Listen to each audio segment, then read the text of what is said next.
नमस्कार प्रिय विद्यार्थियों, एनसीईआरटी से तैयार नोट्स जियोग्राफी भारत और विश्व का हम कंप्लीट कर चुके हैं, जो कि लगभग डेढ़ घंटे के करीब 3 वीडियो थे, 4.5 घंटे के आसपास।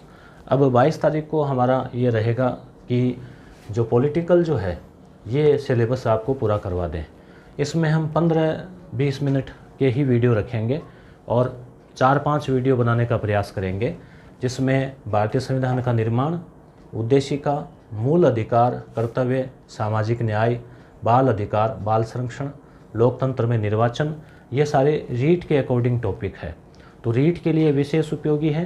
रीट के बाद भी शिक्षक भर्ती और अन्य परीक्षाओं के लिए भी ये उपयोगी रहेगा।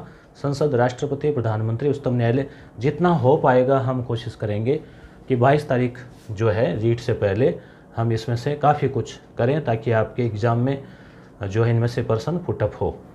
तो संविधान का निर्माण और विशेषताएं, इसमें देखिए सबसे पहले हम बात करें तो गांधी जी ने 1922 में, ध्यान रहे गांधी जी 1923 में कांग्रेस के सिर्फ एक बार अध्यक्ष बने बेलगांव में। 1922 में मांग की थी कि भारत का राजनीतिक भविष्य भारतीय स्वयं बनाएंगे, ठीक है। उसके बाद हम बात करें नेहरू रिपोर्ट, आप पढ़ते हैं इतिहास में, 1928 में तैयार हुई थी, मोतीलाल नेहरू जी ने तैयार की थी, और वो साइमन कमीशन जो आया था उसके विरोध में। तो नेहरू जी, मोतीलाल नेहरू जी जवाहरलाल नेहरू जी के पिताजी थे, और 1928 में तैयार की थी। इसमें भारत का संविधान बनाने का प्रयास किया गया था, संविधान लिखने का। 1931 में पाकिस्तान में कराची में कांग्रेस का अधिवेशन हुआ, जिसकी अध्यक्षता जो है वो सरदार पटेल ने की थी, और इसमें पहली बार जो है मूल अधिकारों का प्रस्ताव भी पारित किया गया था। तो इसमें भारत के आज़ाद भारत का संविधान कैसा होगा, इस पर भी रूपरेखा रखी गई। अब इसके बाद भारत के संविधान में सार्वभौमिक वयस्क मताधिकार होगा, यानी कि सार्वभौमिक का मतलब सभी लोगों को जिनकी एक निश्चित आयु है, निश्चित आयु तय कर दी गई, जैसे कि भारत में 18 वर्ष आज़ादी के बाद उनको वोट देने का अधिकार होगा, चाहे वो अमीर हो, गरीब हो, किसी भी जाति, धर्म, मजहब का हो, किसी भी क्षेत्र का हो, भारत का नागरिक। स्वतंत्रता, समानता और अल्पसंख्यकों के अधिकारों की रक्षा की ये बात शुरू से ही, आज़ादी से पहले से ही चली आ रही थी। 1934 में भारतीय राष्ट्रीय कांग्रेस ने संविधान सभा के गठन की मांग को पहली बार अधिकृत नीति में शामिल किया कि भाई संविधान सभा हम बनाएंगे और उसके अनुसार संविधान बनेगा। संविधान सभा के लिए जुलाई 1946 में चुनाव हुए। ये इंपॉर्टेंट सन है, याद रखने लायक। 1946 में जुलाई के महीने में, अभी भी जुलाई चल रहा है। संविधान सभा के सदस्य 1935 में स्थापित प्रांतीय विधानसभाओं के सदस्यों के द्वारा अप्रत्यक्ष विधि से चुने गए। यानी 1935 में प्रांतीय विधानसभाओं के चुनाव हुए थे, तो उसमें जो प्रांतीय विधानसभाएं बनी थी उनके सदस्यों के द्वारा ये सदस्य संविधान सभा के सदस्य चुने गए और अप्रत्यक्ष विधि से चुने गए। एक तो प्रत्यक्ष विधि होती है जिसमें वोट दिया जाता है, अप्रत्यक्ष विधि से जैसे बाकी जो चुनाव होते हैं राज्यसभा के सदस्य आदि के। संविधान सभा के राजस्थान से 14 सदस्य थे, राजस्थान से संविधान सभा में 14 सदस्य थे, ये याद रखने लायक फैक्ट है। कैबिनेट मिशन के अनुसार संविधान सभा की स्थापना हुई थी, 1946 में आया था, जबकि क्रिप्स मिशन जो है वो 1942 में आया था। तो आपको ये कैबिनेट मिशन याद रखना है। कैबिनेट मिशन ने क्या कहा कि प्रत्येक प्रांत जो अंग्रेज़ों के अधीन था वो, उसके अलावा देशी रियासत या रियासतें के समूह है, उनके जनसंख्या के अनुपात में सीटें दी गई थी। यानी ये याद रखना, 10 लाख जनसंख्या के ऊपर एक सदस्य चुना जाएगा, 10 लाख की आबादी पर संविधान सभा का सदस्य। तो ब्रिटिश सरकार के जो प्रांत थे उनमें से 292 सदस्य चुने गए। इसका मतलब ये हुआ कि लगभग 29 करोड़ की आबादी थी, तो उसमें से 292 सदस्य, और देशी रियासतों में करीब 93 जो है वो उस समय की जो आबादी कुछ 93 लाख के आसपास होगी। तो 93 सदस्य जो है इसमें से चुने गए, क्योंकि 10 लाख के ऊपर एक हो गया ना, उस हिसाब से। प्रत्येक प्रांत की सीटों को 3 समुदायों में, एक तो मुसलमान, एक सिख, इनको आरक्षण था ही अलग अलग, और सामान्य उसमें बांटा गया। प्रांतीय विधानसभाओं में प्रत्येक समुदाय के सदस्यों ने समानुपातिक प्रतिनिधित्व और एकल संक्रमण मत पद्धति के प्रयोग से अपने प्रतिनिधियों को चुना, यानी अप्रत्यक्ष विधि से चुना। देशी रियासतों के प्रतिनिधियों के चुनाव का तरीका उनके परामर्श से तय किया गया कि वे देशी रियासत मनोनीत करके भेजें, कैसे भेजें उनके ऊपर निर्भर है। 3 जून 1947 को, जिसे कहते हैं माउंटबेटन योजना, जो कि विभाजन की योजना थी, तो भारत और पाकिस्तान का विभाजन हो गया। तो जो पाकिस्तान क्षेत्र से चुनकर आए थे वो फिर यहाँ से चले गए। तो फिर पीछे कितने बचे सदस्य? 299। संविधान सभा की जो प्रथम बैठक है, ये तारीख याद रखना, 9 दिसंबर 1946 में हुई थी, और जिसमें सच्चिदानंद सिन्हा अस्थायी अध्यक्ष जो है वो चुने गए थे।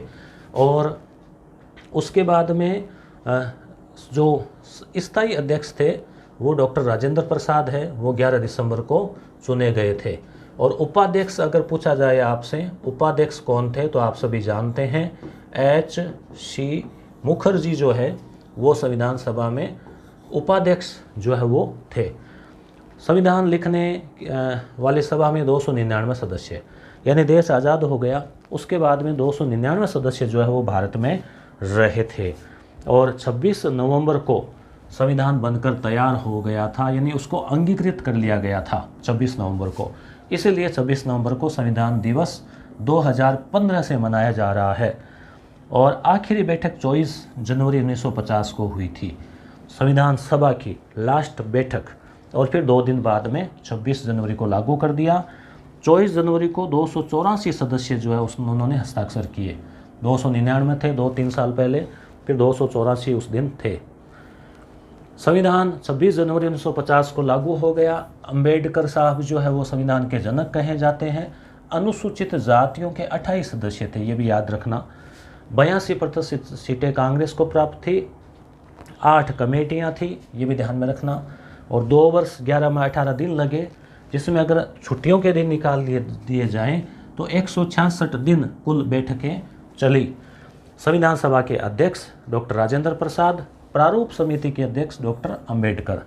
उद्देश्य प्रस्ताव नेहरू जी ने पारित किया था 13 दिसंबर 1946 को। 9 दिसंबर पहली बैठक, 11 दिसंबर स्थायी अध्यक्ष, 13 दिसंबर उद्देश्य प्रस्ताव, जो कि 22 जनवरी को पारित हुआ 1947 को, यानी कि लगभग महीना भर बाद आप देख लो। उद्देश्य प्रस्ताव के मुख्य बिंदु ये भी थोड़ा देख लो, क्योंकि अगर प्रश्न डिटेल वाला आता है तो ये भी कई बार आ जाता है। भारत एक स्वतंत्र संप्रभु गणराज्य है। भारत ब्रिटेन के अधिकार में आने वाले भारतीय क्षेत्रों, देशी रियासतों और देशी रियासतों के बाहर ऐसे क्षेत्र जो संघ का अंग बनना चाहते हैं, एक संघ होगा। यानी ब्रिटिश राज्य प्लस देशी रियासतें और भी कोई क्षेत्र अगर मिलना चाहें तो उसका संघ की इकाइयाँ स्वायत्त होगी। उन सभी शक्तियों का प्रयोग और कार्यों का संपादन करेगी जो संघीय सरकार को नहीं दी गई है। जैसे जो विषय बांटे गए ना राज्य सूची के, उस प्रकार से संप्रभु स्वतंत्र भारत और इसके संविधान की समस्त शक्तियों और सत्ता का स्रोत जनता है। सारी शक्तियों का स्रोत जनता है। जनता के पास जो है पूरे पावर है। भारत के सभी लोगों को सामाजिक, आर्थिक और राजनीतिक न्याय, ये अपनी प्रस्तावना में इसको शामिल किया गया है। कानून के समक्ष समानता, प्रतिष्ठा और अवसर की समानता, कानून और सार्वजनिक नैतिकता की सीमाओं में रहते हुए भाषण, अभिव्यक्ति, विश्वास, धर्म, उपासना, व्यवसाय, संगठन और कार्य करने की मौलिक स्वतंत्रता। किसमें? देखो, कानून और सार्वजनिक नैतिकता की मर्यादा भी है साथ में, उसमें रहते हुए। ये बिंदु अल्पसंख्यक, पिछड़े और जनजातीय क्षेत्र, दलित, अन्य पिछड़े वर्गों को समुचित सुरक्षा दी जाएगी। ये उद्देश्य प्रस्ताव में बातें थी। गणराज्य की क्षेत्रीय अखंडता, थल, जल और आकाश में इसके संप्रभु अधिकारों की रक्षा सभ्य राष्ट्रों के कानून और न्याय के अनुसार की जाएगी। देखिए कितनी बड़ी शानदार बातें हैं। इनका वास्तव में अगर इनको देखा जाए तो बहुत महत्व है। विश्व शांति और मानव कल्याण के लिए, विकास के लिए देश स्वेच्छापूर्वक और पूर्ण योगदान करेगा। विभिन्न देशों के संविधानों से लिए गए प्रावधान, यहाँ से सीधा सीधा ऑब्जेक्टिव क्वेश्चन पूछा जाता है। ब्रिटिश संविधान से क्या क्या लिया गया? सर्वाधिक मत के आधार पर चुनाव में जीत, जैसे बहुमत होता है ना कि 5 लोग खड़े हुए, जिसको ज़्यादा वोट मिले वो जीत जाता है। सरकार का संसदीय स्वरूप, लोकसभा, राज्यसभा, कानून का शासन या विधि का शासन, विधायिका में अध्यक्ष का पद, सभापति, कानून निर्माण की विधि, ये सब ब्रिटेन से लिए गए हैं। आयरलैंड से क्या आया? नीति निर्देशक। फ्रांस से क्या? फ्रांस के क्रांति में ये एक ही नारा था, स्वतंत्रता, समानता, बंधुत्व, भाईचारा। अमेरिका से क्या? मौलिक अधिकार, पुनरावलोकन, न्यायपालिका की स्वतंत्रता। कनाडा से क्या? तो कनाडा अर्धसंघात्मक सरकार। अर्धसंघात्मक का मतलब क्या होता है कि सशक्त केंद्रीय सरकार, मतलब केंद्र सरकार है वो ज़्यादा शक्तिशाली है और राज्य है तुलनात्मक रूप से कम शक्तिशाली है, तो वो अर्धसंघात्मक। और अवशिष्ट शक्तियाँ जो है वो केंद्र के पास रहती है, आप जानती है। तो वो भारतीय संविधान, मुख्य लक्षण, एक तो भारतीय संविधान में क्या है? संघवाद है। पहली बात, संघवाद का मतलब कि भारत एक राज्यों का संघ है, देश में एक से ज़्यादा स्तर की सरकार है, राज्य स्तर पे, केंद्र स्तर पे, और अब तो वो पंचायत स्तर पर भी है। संघवाद के अंतर्गत राज्य केवल केंद्रीय सरकार के प्रतिनिधि नहीं होते, उन्हें भी संविधान से ही ताकत मिलती है। यानी राज्य जो है वो भी संविधान के अनुसार काम करते हैं, ये नहीं कि वो केवल केंद्र की कृपा पे है। संसदीय शासन पद्धति है, ये भी भारतीय संविधान की विशेषता है। लोकसभा, राज्यसभा, राष्ट्रपति, संसद को अधिक महत्व है। कार्यपालिका संसद के प्रति उत्तरदायी होती है, जो मंत्रिमंडल होता है ना वो जो विधानसभा, सांसद, उनके प्रति। सार्वभौमिक मताधिकार दिया गया है सभी नागरिकों को 18 वर्ष या उससे अधिक आयु के, पहले 21 था फिर 18 कर दिया, 61वां संशोधन। शक्तियों का बंटवारा किया गया है। मौलिक अधिकार दिए गए हैं, अब 6 है। मौलिक कर्तव्य है, 11 है। धर्मनिरपेक्षता है, ये 42 में जोड़ दिया गया। विभिन्न संविधानों की विशेषताओं को लिया गया है, लिखित है, निर्मित है, सबसे बड़ा है, कठोर भी है, लचीला भी है।